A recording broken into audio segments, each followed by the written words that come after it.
Okay. Okay, thank you. So this will be a bit informal talk. Like in this session, I just want to share my experience. So I am with WordPress for last, I think, 13 years. And I will, for last 6, 7 years, I am doing WordPress business. So basically plugin business, we build plugin and sell to businesses, agencies, customers. So that's how we did it. And I will just share that experience.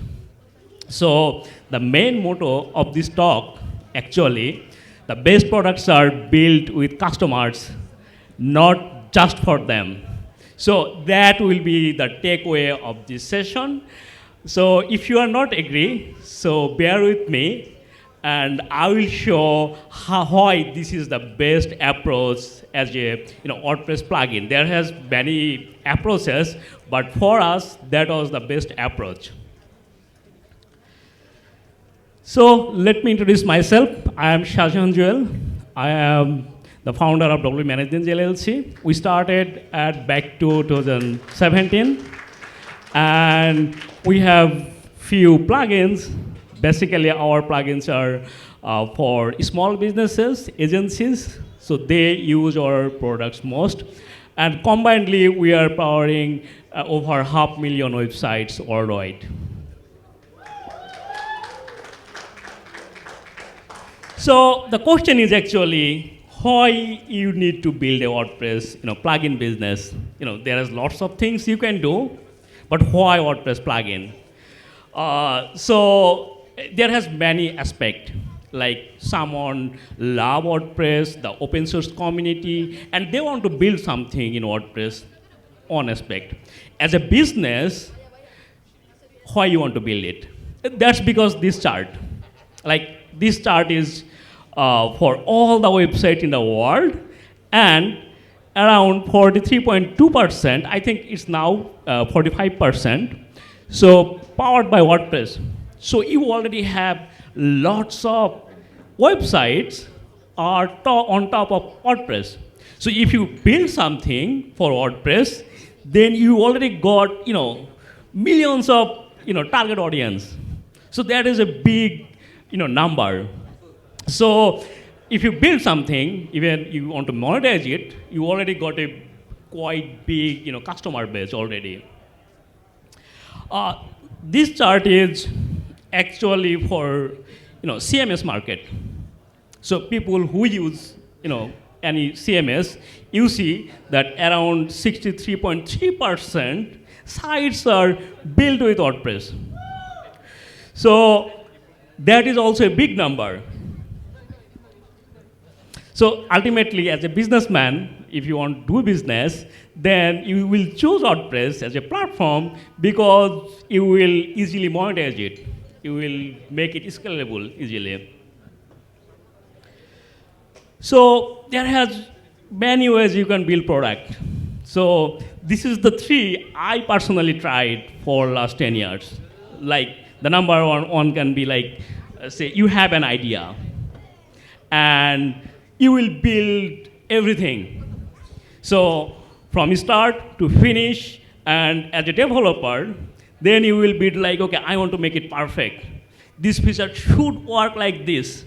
And from like 2 years, you're building it, and lastly, you just release it, and you really don't know if people really don't need it or not. So that is the one way that you have the whole idea, you build just by yourself. Another can be like you have a team, you have a very sophisticated team, like the product manager who are really experienced, or you are testing something with community, your own community.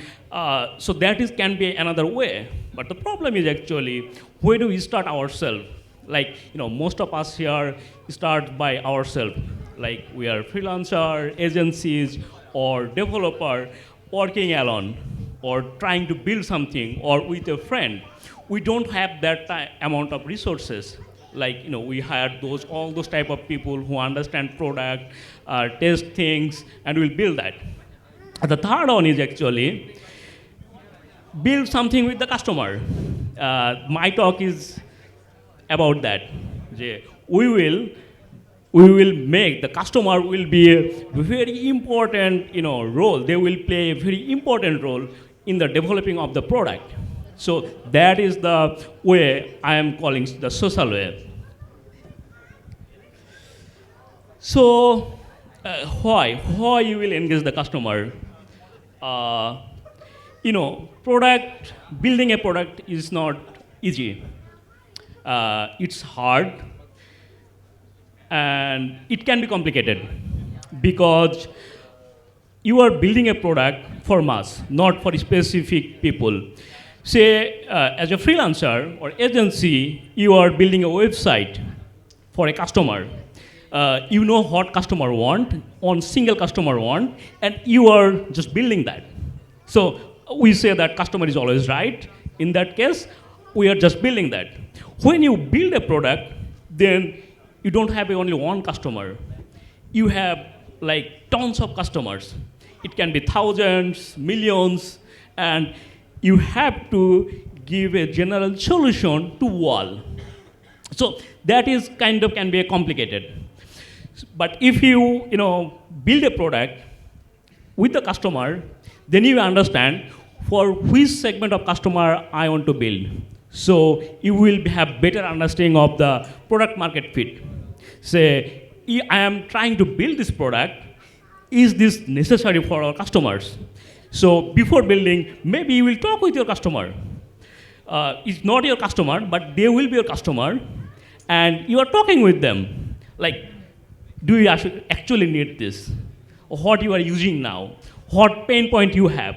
So when you will talk with them, you will understand that the product I am going to build, is there has any market or not? So that is a big thing, that advantage that you will get.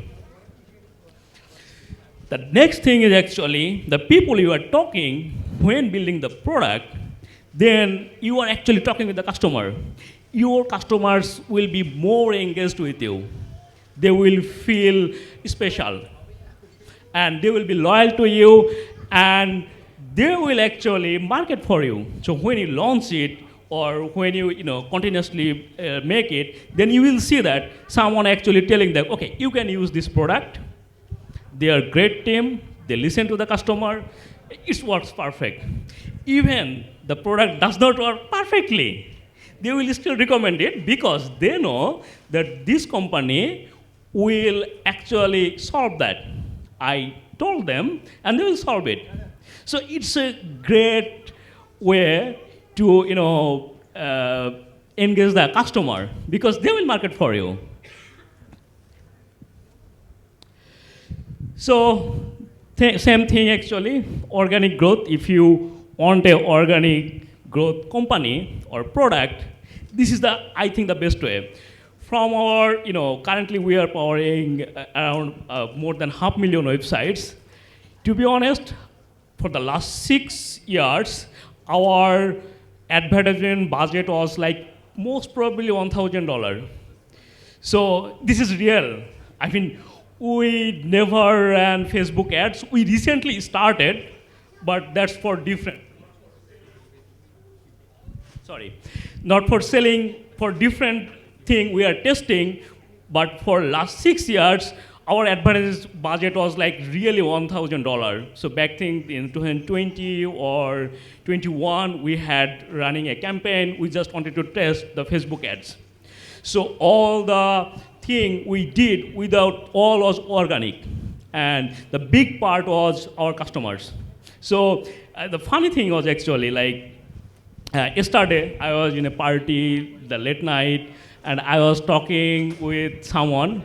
And after like 30 minutes, he told, so where you work? I say, oh, W Manage Ninja. Oh, you're W Manage Ninja. I use your product. And that person, he started talking with another person in the table, and he started advertising my product. So, you understand? I'm not nobody there, but he started talking like, hey, you should use that, his product, his platform, Ninja Table, you should use that. It can do these things. These things are real. Why he is doing it? Because he felt a connection of the product. That like, okay, this product works, here's a great team, so yeah, I am using it, I am happy, I will recommend to others. So it's a really great power it has. You cannot buy the loyalty with money. You cannot buy loyalty with, say, thousands of dollars you are spending on Facebook, Google Ad. You can buy that. But when you engage your customer or your stakeholder, then you can build this thing. You can build the community. So say you want to build a product where you will find your customer. Because you don't have any product, you don't have any customer. So how you will engage them? So the idea is actually the thing you want to build, just make a persona that where the future customers are hanging out. So you have to find it. Are they on Facebook? Are they on Twitter or any Facebook group or Reddit or any specific forum? I will go there. I will participate in a discussion. I will read the discussion, what they want, what their pain point. Then talk with them. So I will say that before you going to build the product, talk with your future customers. See them, what they want, their mentality, everything. Whatever information you can gather, the better product you can build.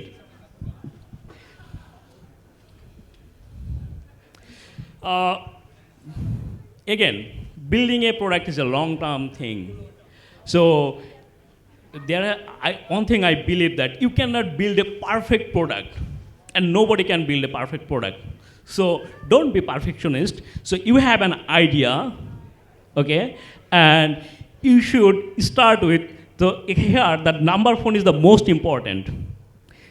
The most important thing is make a MUP that I say, like minimal usable product.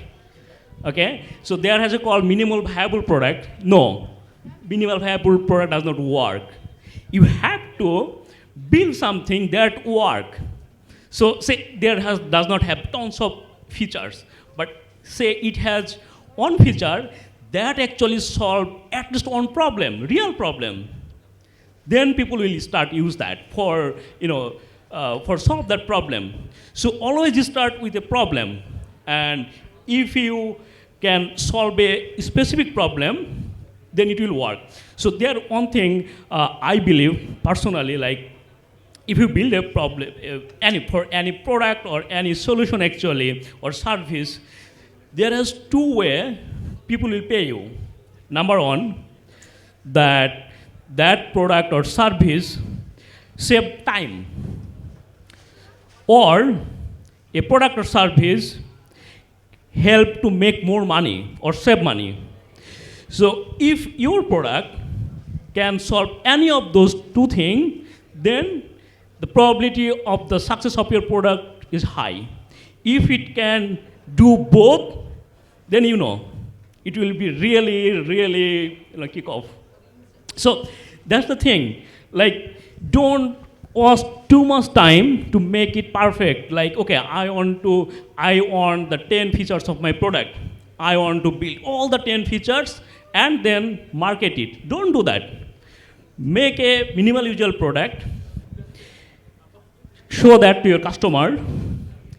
Give them use it. I mean, maybe let them use it for free as a trial, and take their feedback and make it great. So that was what I was talking about this. So it's what I say actually, that building a product, it's a journey. It's not a destination. Like I want to go there to place. So it's a journey. You will just, it can be a milestone. Like I want to go to that point and that point. As a product, owner, you don't know where it will go at a certain point. Because when you building a product, you are not building for yourself. That's the main thing. The misconception I had, like I am building a product, or my team is building the product for myself, or maybe my developer adding a feature to make me happy. So that's a wrong idea.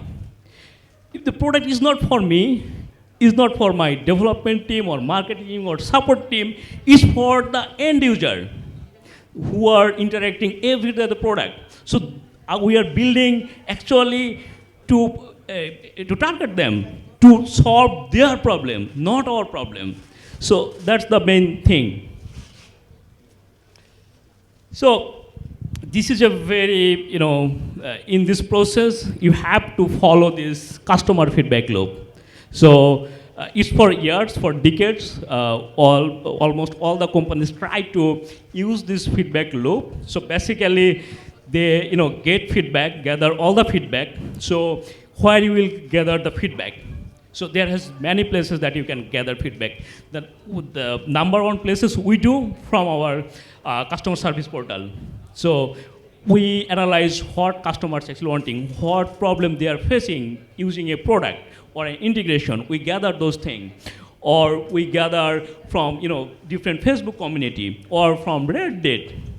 Or we gather from even our competitors. So we go to our competitors, support portal and everything, and see what they are complaining about. And then we take those also the consideration. And then definitely analyze those feedback. Here, the important thing actually, as a founder or the product development, you cannot actually add all the features people ask, okay? Because people will ask lots of things. As a founder, you have to prioritize what you want to do, okay? So that is one thing, like this is a cons actually with this, like you will get lots of feedback, lots of feature requests, but you cannot build that, because if you build that, the more features you will add, the more complicated your app will be.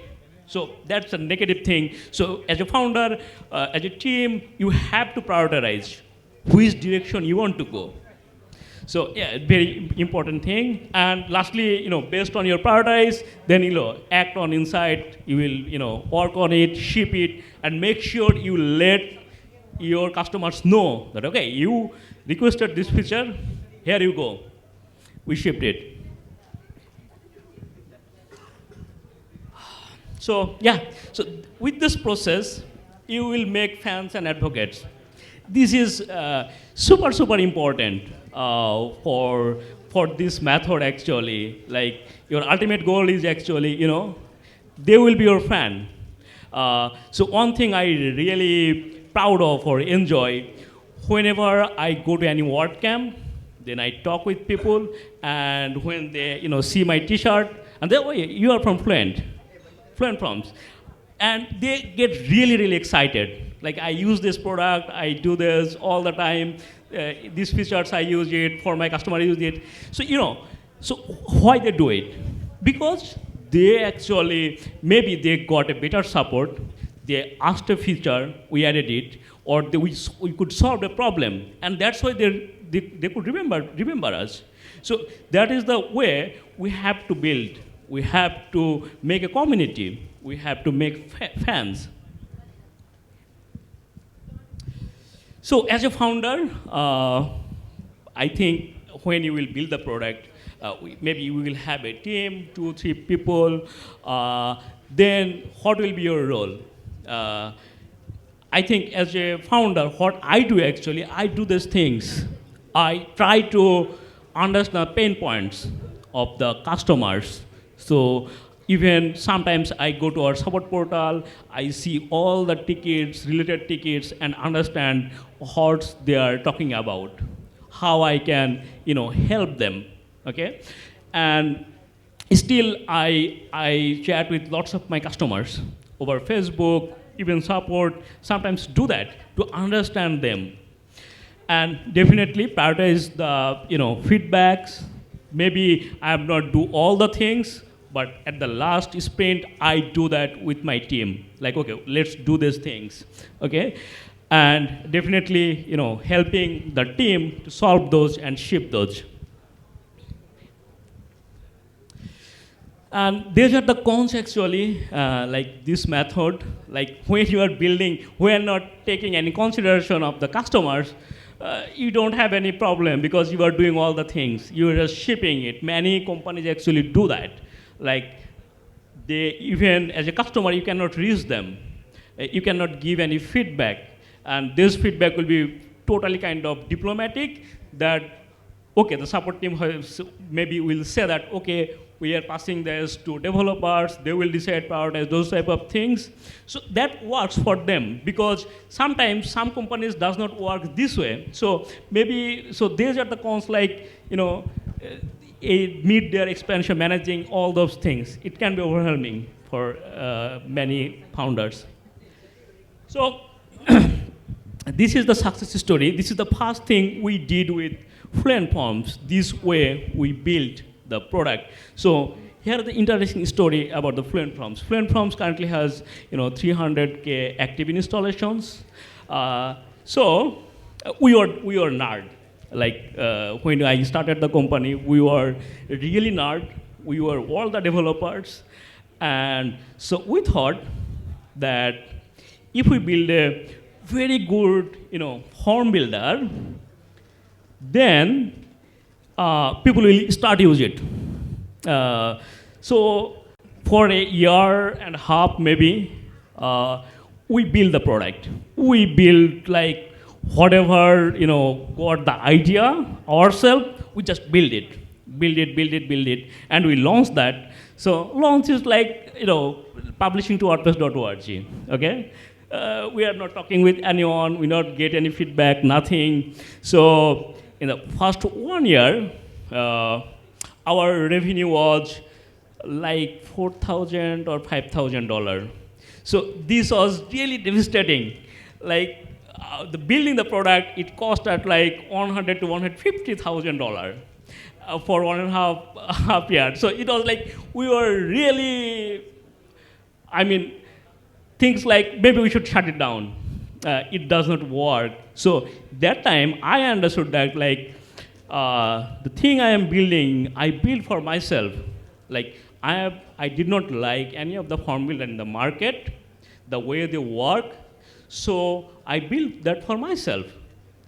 And all the features, all the everything, that's from my mind. Like it's my hobby or something that I just build that. So then I switched to the social way. Then I start talking with people. I onboarded few customers, and then I start talking, well, what do you want? What features it should be, okay? And then I see that they are using the tool totally different way. The way I designed it, they are not using that way. They are using it for different cause, okay? Different way, or their thinking level is totally different, okay? So then I start listening those, and now it's powering I think now it's like 400K, but from 100K to 200K, it took only 12 months. 200 to 300, 8 months. And for Fluent Forms, we had zero marketing budget. So yeah, so this is the way I actually described to you. This is the way we build Fluent Forms and this is the most popular plugin in our total portfolio. So yeah, so that was a good success story from us. So in this part, so I tried myself, like the main session I tried very small, complete quickly, so I can talk with you. If you have any questions regarding this, I can answer those. I will try to, like it's a discussion, I'll try to share my experience. So if you have any questions, please ask.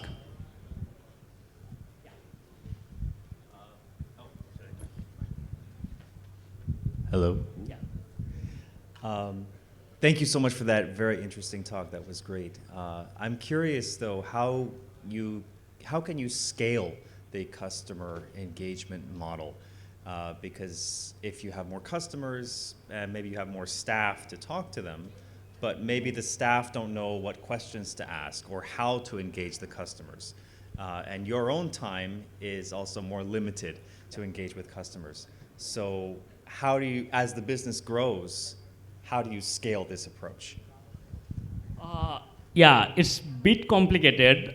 So basically, what from the very first, when I start this business, so currently we have like 110 employees in the company.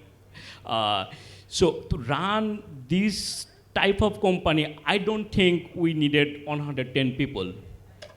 We overhired few. From very first, my target was like to scale it. I don't need profit. I don't need, at the end of the year, I don't want to, take money from the business.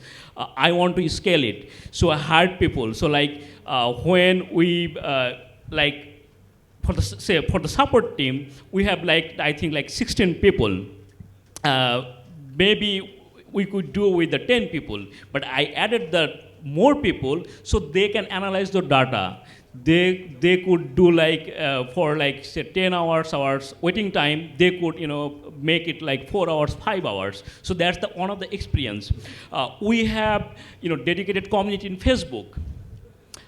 So people, all the power users, they also use Facebook, and they actually share lots of their feedback, as well as suggestion, those type of things. So if you go to say you are a customer, so you are not a customer, you're just trying to use the Fluent Forms, you have some questions. If you go to our community, then you can post your question, and someone else actually who are not working with us, they will answer you. They will help you. So the building the community, that helped us to scale that. So that is one thing. And we had actually one of our advantage was actually we already had 2-3 products. Those are really profitable. So we could use those money to scale this business. So that was another thing. Yeah. Thank you. Yes.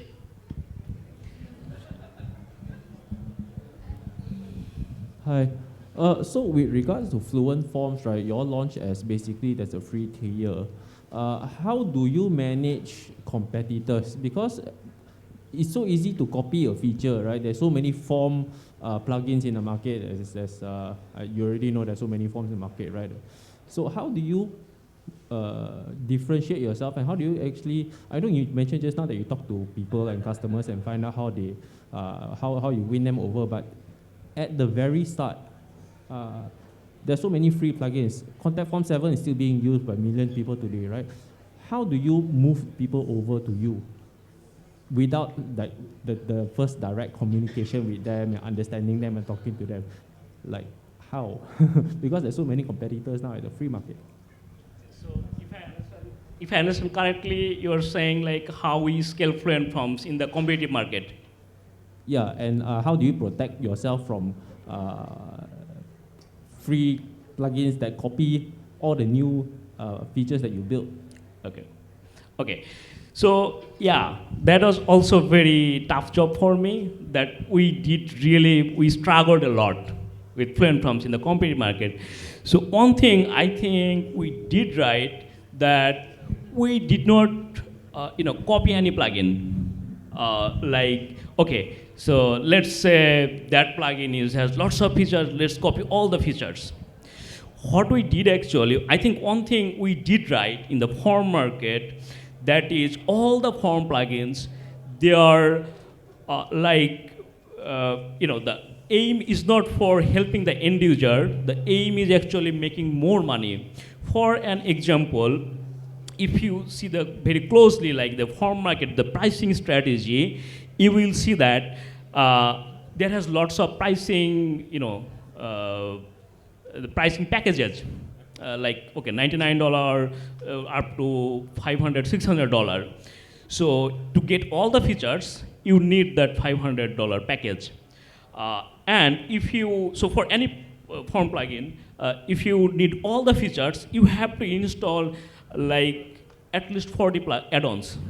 So all the form market, those are like add-on model. Why they do it? Like 40 add-on, managing 40 add-on really hard for the business too, for the plugin business too, and for the customer also hard. What we did actually right here, that we did not do that model. We just built one pro plugin. Like if you install the Pro plugin, you will get all the features. As a modular, you will just activate or deactivate the features. And I think this is the features that's the thing. Like maybe we made less money with that.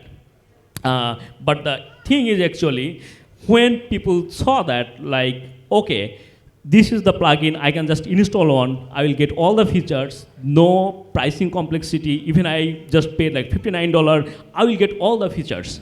Okay, so that was one thing. Another thing, I think maybe we got lucky, like most of our customers are agency.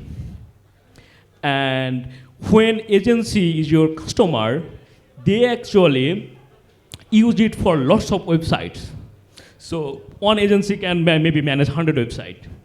And they are actually using Fluent Forms. And I think agency to agency, they have a very good communication among them. I think, say, for Malaysia community, they have like, they are like all the agencies, they have a very good understanding, or they have internal, communication. So say someone actually use Fluent Forms, they will, tell, say, Leo, hey Leo, I'm using this product. This is great, you can use it. So it was, something was like network effect. Like they started using it, and they are telling to other people, something like that. So yeah, that was like something like that, that we could do that in a very competitive market.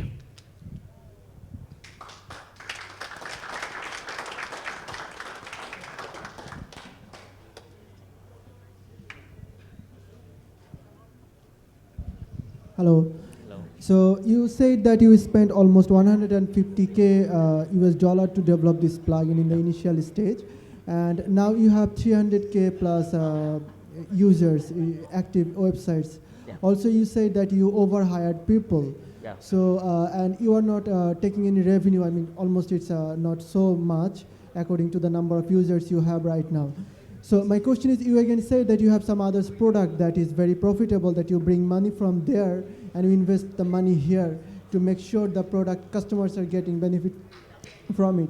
So as you're talking about the product business, so my question is, if you have 300K plus active websites, a huge number of users, active users, so how you will get motivated that we have lots of users, but the profit, I have to bring money from another business and then invest it here to make people happy. So that means... Okay, I got it. By the way, I think I could not made myself clear. Like Fluent Forms is really profitable now. Currently, it's very profitable. Like, but when the first thing, like when we were small, then we had to actually take money from our other business to make it happen. Okay, so we could do that without taking money from other business, but it would take a bit more time because our vision was like we will scale it very fast. Okay, and Fluent Forms, the foreign market is really competitive. So we had to actually do it faster than ever. So yeah, so from all the computer, everything. So, but for other businesses, like our recent product is Fluent CRM. So it has like 30,000 active installations. Most of them actually, pro user because it's solve real problem. There, we did not have to actually take money from outside business. It's from like only it took money. We had to invest money on the development phase. After then, from I think day one, we are profitable. So yeah, so it depends on what your target, what products are you are building. So if you are a solopreneur, so I think my suggestion is actually, go with a category with it's a niche category. Okay, it's not does not have lots of competitor, but you will solve very specific problem. Maybe you will not go with, you will not power like million websites, but maybe say 50,000 your total customer. Maybe you will solve 10,000 business problem, 10 people's problem. Maybe most of them will pay you. So you will build a product. And then if you have dream to build a bigger product, then go with that. Yeah.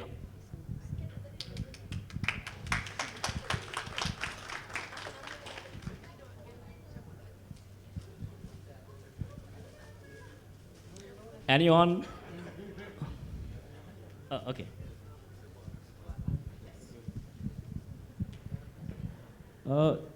I'm a customer. Okay. So I bought 2 lifetime deals from you. So I Yeah. know that you've already done this twice. Does the lifetime deal model work? And how do you balance the cost of supporting lifetime customers, LTD customers, versus new monthly or yearly paying customers? Because well, lifetime is just one time. Okay. Yeah, very good question. By the way, which product are you using? Fluent Forms Pro, Ninja Forms Pro, CRM Pro. Okay, okay. I think you are using everything. Okay, so clearly, just lifetime deal, it does not work. If a company just depends on lifetime deals, selling lifetime deal products, that company eventually will fail. So a company will have always a cost expense. If a company cannot make money, they cannot support the product. We do lifetime deals when you launch a product.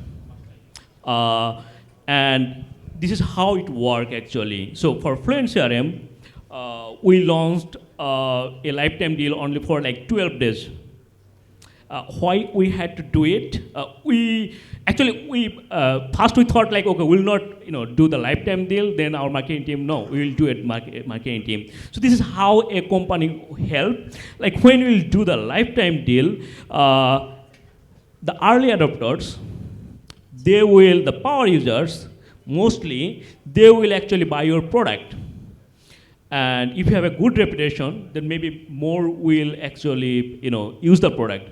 The thing is actually that I told, like, for Fluent CRM, I needed the first chunk of users to get feedback. So the first version, the version 1 of Fluent CRM, that was like very minimal. Only thing you can do actually, select your, all the contacts and send email. That's it.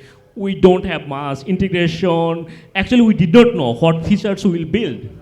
So the first thing actually, the LTD, the customers we got, the sole thing was actually we will get feedback from them. We'll make a community and then we build the product. So my idea was actually like if I solve a problem for one agency, then the same problem has lots of agencies. They will also use that. So that was one thing. Like a company should not provide the lifetime deal for all the time. Like if they are selling always the lifetime deal, they will not sustain. So Fluent CRM only 10 days, we make quite a bit of money. Then we stop that only selling the LOL licenses. Currently, our ARR is really great and profitable, and so that's the thing actually. So there should be a limit, like how much I will do that. So another thing with the lifetime deal actually, that it should be limited for any company. It should be limited. Like okay, I want to only sell 500 licenses, and that money they will get, that should be used only like developing that product. The target is actually I want to, how I can make the MRR or ARR higher, okay, to support that product. So that's what we do actually. We only do lifetime deal to get the exposure, to get the community, so we can work with them, we make it bigger.